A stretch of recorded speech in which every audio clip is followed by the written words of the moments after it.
Hello students, कैसे हैं आप? Good morning all of you. बच्चों, हमारा चैप्टर चल रहा है बिल ऑफ एक्सचेंज, और बिल ऑफ एक्सचेंज में आज हम सबसे इंपॉर्टेंट केस करने जा रहे हैं जिसका नाम है डिसऑनर ऑफ ए बिल। सबसे इंपॉर्टेंट केस मानता हूं मैं सभी केसेस में, डिसऑनर ऑफ ए। तो ये केस और आप ध्यान से कर लें, आपको ये चैप्टर आ जाएगा समझ में। तो स्टार्ट करते हैं dishonour of A bill.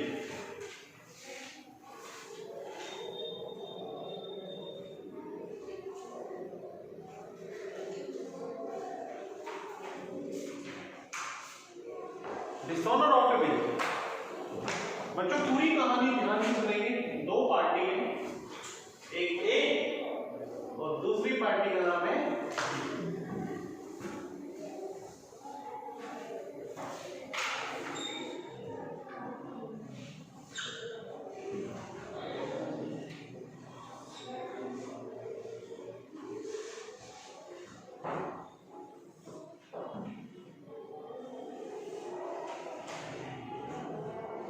Date, particular, LF, debit, credit.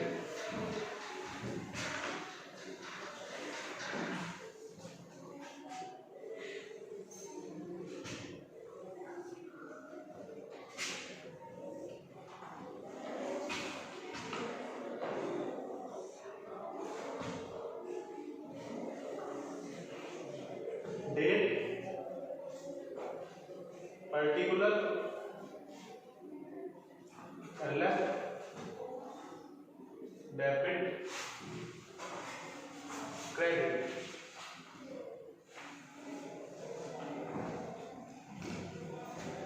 पूरी स्टोरी सुनेंगे बच्चों, ध्यान से पूरा इंटरेस्ट लेंगे।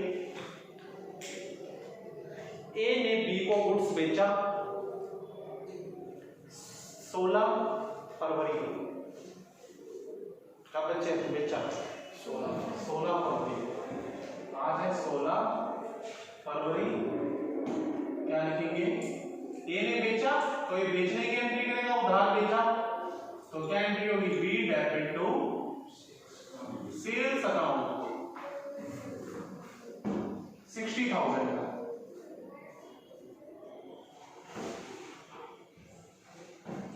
बी ने खरीदा तो बी खरीदने की एंट्री करेगा, परचेज अकाउंट डेबिट टू ए 16 फरवरी 2023।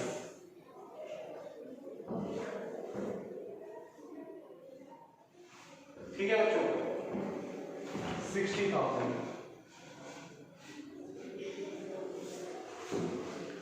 अब बी कहता है ए को, वही पैसे तो अभी है नहीं, 90 दिन बाद दूंगा पैसे।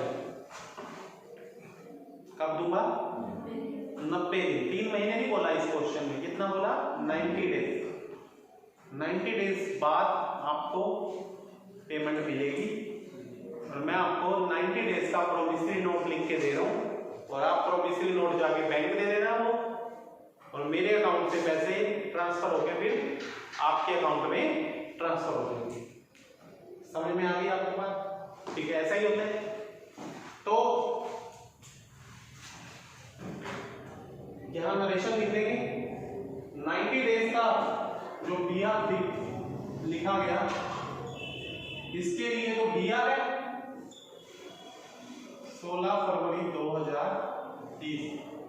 B R account debit to B,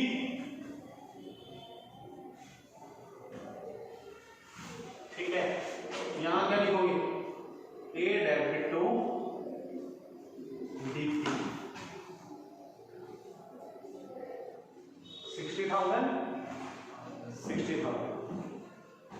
बच्चों समझ में आ गई? कितनी एंट्री कर दी? 2। कितनी एंट्री कर दी? ठीक है। अब उसने कहा 90 दिन बाद आपके पैसे आ जाएंगे, मैं अपने अकाउंट में डलवा दूंगा, और आप प्रोमिसरी नोट देके निकलवा देंगे बैंक से। क्लियर? अब क्या होगा बच्चों, जब 90 दिन पूरे हो गए, आज है 16 फरवरी, पहले तो 90 दिन पूरे करो,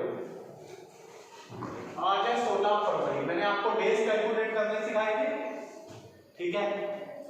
तो डेज कैसे कैलकुलेट करोगे, फरवरी का महीना है, फरवरी में दिन दिनों कितने होते हैं 28, ये 2020 है, लीप ईयर, कौन सा ईयर है, लीप ईयर में कितने होते हैं 29, कितने होते हैं, तो 16 फरवरी है, 29 दिन में से 16 माइनस कर दो, 13 दिन तो फरवरी में रह गए, ठीक है। हमें 90 दिन पूरे करने हैं, 13 दिन।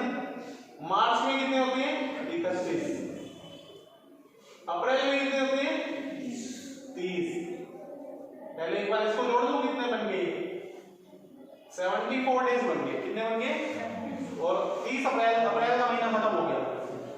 अब 16 दिन और जोड़ दो तो कितने हो जाएंगे 90 हो जाएंगे, 16 मई को 90 दिन पूरे हो गए, कौन सी तारीख को 3 दिन बच्चों क्या जोड़ दो, ग्रेस पीरियड 19 मई आएगी मैच्योरिटी डेट, 19 मई क्या आएगी मैच्योरिटी डेट आएगी 19 मई, महीने हो तो महीने जोड़ते हैं, दिन हो तो दिन जोड़ते हैं।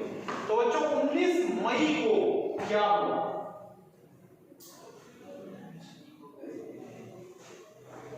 तो मूवीज देखते हैं ना कुत्तों वाली, उसमें होता है 20 साल बाद दिखाते हैं अपने 90 दिन बाद क्या हुआ, तो 90 दिन बाद क्या हुआ 19 मई को वो प्रोमिसरी नोट लेके कहां गया, बैंक चला गया, कहां गया, एक एक बात ध्यान सुनो, जो बहुत इंटरेस्टिंग स्टोरी सुना रहा हूं, ठीक है। इतना मूवी देखने में मजा नहीं आता जितना मेरी स्टोरी सुनने में आपको मजा आएगा, ठीक है।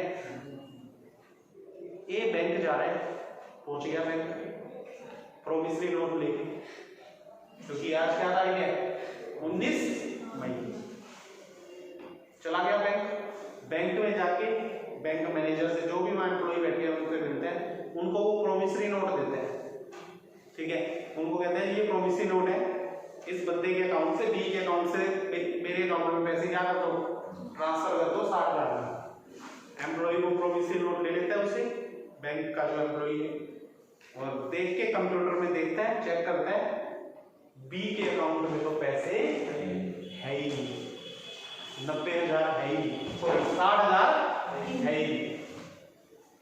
अब क्या करेगा एम्प्लॉय उस बिल के ऊपर बड़ा लिख देता है कैंसल्ड, डिसऑनर्ड, कुछ भी लिख देता है, काट देता है, और उनको कहता है पैसे तो आपके अकाउंट में नहीं जाएंगे, इसके अकाउंट में पैसे ही नहीं है, ठीक है, समझ गए बात।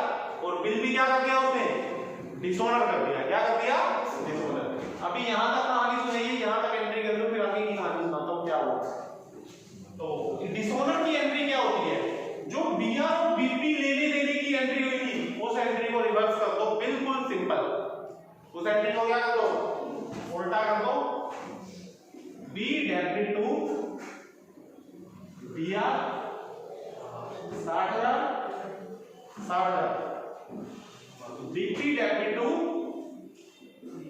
ए 60,000, और यहाँ कंडीशन में लिख देंगे डिसऑनर ऑफ बिल डिसऑनर हो गया, और बिल डिसऑनर की एंट्री क्या हो जाती है रिवर्स का मतलब ना उसने बिल दिया ना उसने आपने बिल लिया, कैंसिल ही हो गया, तो उसका कोई मतलब ही नहीं है उस बिल का, समझ गए मेरी बात, तो कैंसिल हो गया।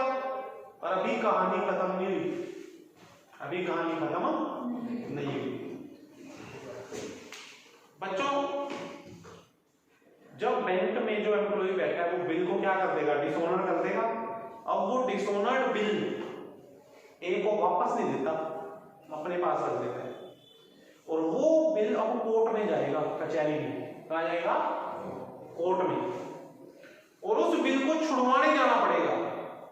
क्या करवाने जाना पड़ेगा, बिल भी छुड़वाना पड़ेगा आपको। अगर आप वो बिल छुड़वाने नहीं जाते तो आपके ऊपर उसके ऊपर केस चल पड़ेगा, इसके ऊपर जिसकी गलती है। गलती किसकी है, सारी कहानी बी की गलती है, बी के ऊपर क्या चल पड़ेगा केस, वो बैंक वाला एम्प्लॉई वो बिल कोर्ट में भेज देगा, ठीक है। अब लास्ट टाइम बिल किसके पास था, ए के पास था, ए लेके गया था बैंक, ठीक है। तो क्या करना, क्या होता है, ए को कोर्ट कोर्ट में जाता है, बेशक गलती किसकी है, बी की। ए अपनी बाइक का पेट्रोल फूक के कहां गया, कोर्ट गया, चाहे अगले दिन गया, ठीक है। वहां पर कोर्ट में एक ना नोटरी बैठा होता है। कौन बैठा होता है, नोटरी। नोटरी से मिलेगा, उस नोटरी के पास वो बिल पहुंच गया, नोटरी से मिलेगा, वहां नोटरी से वो बिल छुड़वाएगा, बट ऐसे ही नहीं मिलेगा उसको बिल, चार्जेस देने पड़ेंगे। क्या देने पड़ेंगे, चार्जेस कहो, चालान कहो, उस चार्जेस को फाइन, उसको फाइन बोलते हैं। क्या बोलते हैं, फाइन देना पड़ेगा कि आपने बैंक का टाइम खराब किया, ठीक है। फिर बोल देता हूं एक बात, गलती ए की नहीं है, गलती सारी किसकी है, बी की। बेचारा किस तो कौन रहा है, ए कहां गया, कोर्ट में भी गया, फाइन भी ए की जेब से लग रहा है। एक बार किसकी जेब से लग रहा है, ए की। 200 रुपए फाइन लग गया। कितना का फाइन लग गया, 200 रुपए फाइन। इस फाइन को हम नोटिंग चार्जेस बोलते हैं। क्या बोलते हैं, नोटिंग चार्जेस, ठीक है। तो भैया नोटिंग चार्जेस पे करने पड़ गए किसको, ए को। एक बार फिर बोल देता हूं, गलती किसकी है गलती ए की कोई भी नहीं है, सारी गलती किसकी है, पर एक बार किसकी जेब से लगी, ए की। तो पर ये 200 रुपए ए को भुगतने चाहिए ना, किसको भुगतने चाहिए, क्योंकि गलती किसकी है, बी। तो ए बाद में 200 रुपए बी से ले लेगा। अभी तो एक बार तो कोर्ट कौन गया खड़ा है, ए गया खड़ा है ना, तो बी से बाद में ले लेगा। एक बार इसकी जेब से 200 रुपए खर्च हो रहे हैं, तो ये इसकी एंट्री करेगा, पर बाद में बी से ले लेगा। ये बी का नाम लिखा जाएगा, बी डेबिट टू कैश या बैंक, कुछ भी लिख सकते हो। 200 रुपए लगे, यहां नरेशन जरूर लिखो, नरेशन तो लिखनी होती है। Paid noting charges on the behalf of B, B के बिहाफ पे नोटिंग चार्जेस किसने पे किया है, ए ने। बाद में ले लेंगे बी से, गलती इसकी थी, तो खर्चे का नाम ये लिखेगा। खर्चे का नाम क्या है, नोटिंग चार्जेस। ये खर्चा जिसको खर्चा चिपता है ना, खर्चे का नाम उसको लिखना पड़ता है, खर्चा इसको चिपता है। Noting charges around debit to कितना, 200। बच्चों समझ में आ गई बात, ठीक है। क्या इसकी जेब से पैसे गए हैं ना, इसने ए के देने हैं, तो तू ए आएगा। कैश किसकी जेब से गया, इसकी जेब से, तभी कैश क्रेडिट का होगा, ठीक है। बच्चों ए बी को फोन करता है गुस्से में, कहता है भाई एक तो तेरा बिल डिसऑनर हो गया, मैं बैंक गया पहले, फिर बैंक से कोर्ट आया हूं, कोर्ट से तेरा बिल छुड़वाया, 200 रुपए का खर्चा हो गया, टाइम खराब हुआ वो अलग, पेट्रोल भी लगा वो अलग। तो पेट्रोल के पैसे आप अच्छे लगते मानते है ना, ठीक है। तो बच्चों 60,000 तो ए बी को बोलते हैं, 60,000 तो तूने मेरे पहले वाले देने हैं, जो मैंने तेरे को माल बेचा, वो पैसे आए ही मेरे पास अभी तक। 200 रुपए ये और देने हैं, ये और तूने मेरी जेब से लगा दिए, तो कितने हो गए टोटल, 60,000। 200 रुपए तूने मेरे देने हैं, कब देगा पूछता है कौन, ए बी से पूछता है, ठीक है। ए बी से पूछता है क्या, 60,200 रुपए कब देगा। पिछला बिल तो क्या हो गया, समझ में आया। फिर वो कहता है क्या, कहता है यार पैसे तो मेरे पास है, पैसे होते तो मैं बैंक में ना जमा करा देता। सही कह रहा है, गलत कह रहा है, बीवी अपनी जगह सही है। पैसे होते अगर मेरे पास आज, तो मैं उसको बैंक में जमा करा देता। तेरे भी धक्के लगे और 200 रुपए भी मेरे को ही चिपे, तेरे को कुछ चिपे नहीं। मेरे को कितने दे रहे थे, 60,200। ये बात कौन किसको बोल रहे हैं, बी ए को बोल रहे हैं ये बात। अब क्या करें, अब बी ए को बोलता है क्या, भाई अभी 1 महीना और लगे, पैसे नहीं है अभी मेरे पास, पैसे होते तो दे देता, 1 महीना और लगेगा, 1 महीने बाद कहीं से पैसे आने हैं, 1 महीने बाद तो खा ले दूंगा।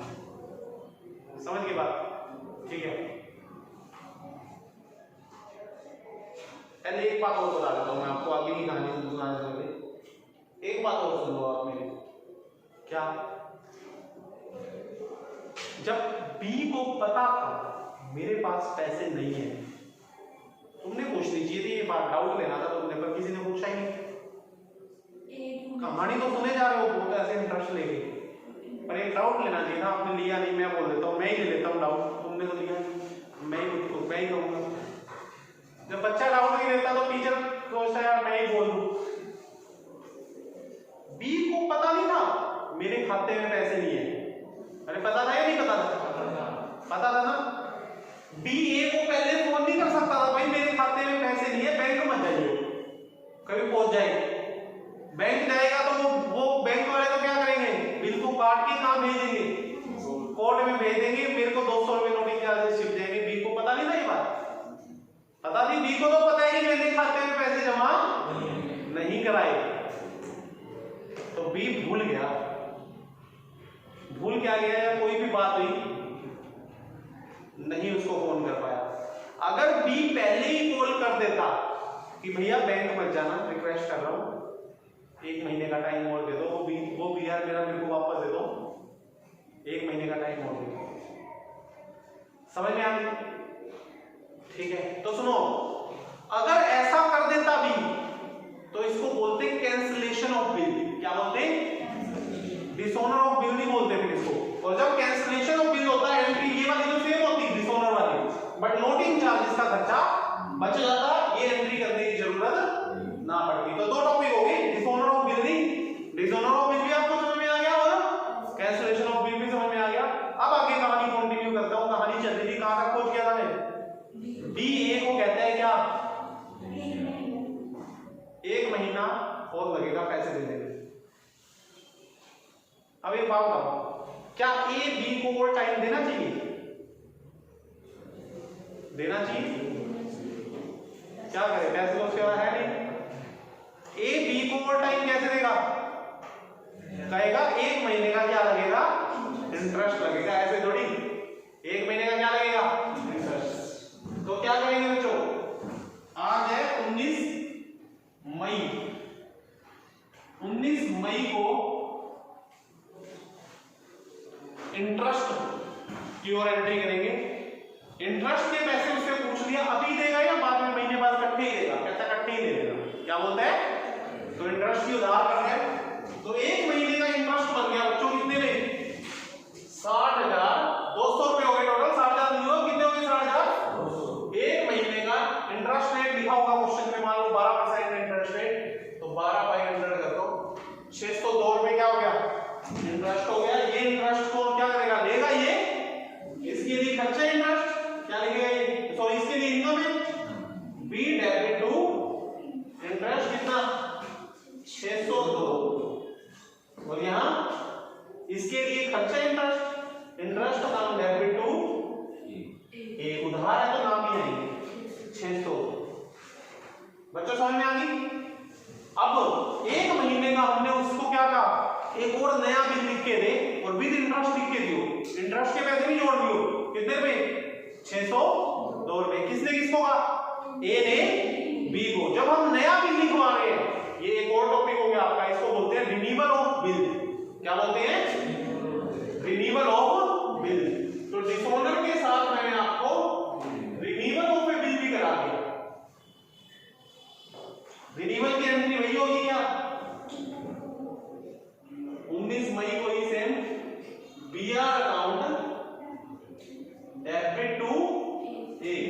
कितने पे हो गए बच्चों, 60,000 ये, 200 ये, 600 ये, 2 ही, कितने हो गए, 60,800। सर बी है तो क्या बेटा, इसके लिए तो बीआर ही है। अच्छा बीआर है, 60,802, और यहां क्या आएगा, ए डेबिट टू बीपी। जो बीआर बीपी की पहले एंट्री कर दिया, पहले भी तो बिल लिख के दिया था प्रोमिसरी नोट, अब दोबारा प्रोमिसरी नोट लिख के दे दिया, वो एंट्री तो नहीं नहीं, अमाउंट बदल गया। 802 रुपए किस चीज के हो गए बच्चों, 200 रुपए नोटिस चार्जेस, 602 रुपए क्या हो गया, समझ में आ गई? अब 1 महीने बाद बिल क्या कर लो, मैच्योर कर लो। मैच्योर करने की एंट्री क्या होगी? पहले ये बताओ, 1 महीने बाद तारीख क्या होगी? 19 मई है, 22/6 क्या होगी? 22/6 को यहाँ एंट्री हो जाएगी। Bank account debit to bear और यहाँ बीपी अकाउंट डेबिट टू। ये था बच्चों डिसऑनर ऑफ ए बिल। एक और टॉपिक भी करा दिया, कैंसिलेशन ऑफ ए बिल, और एक और टॉपिक भी हो गया क्या? Renewal of A bill. समझ में आ गया बच्चों? तो बहुत इजी, ठीक है, चैप्टर है, ठीक है। इसके आप काफी सारे सम बन गए। थैंक यू स्टूडेंट्स, आप सभी सम करके आएंगे, कोई भी डाउट्स होता है तो मिलेंगे।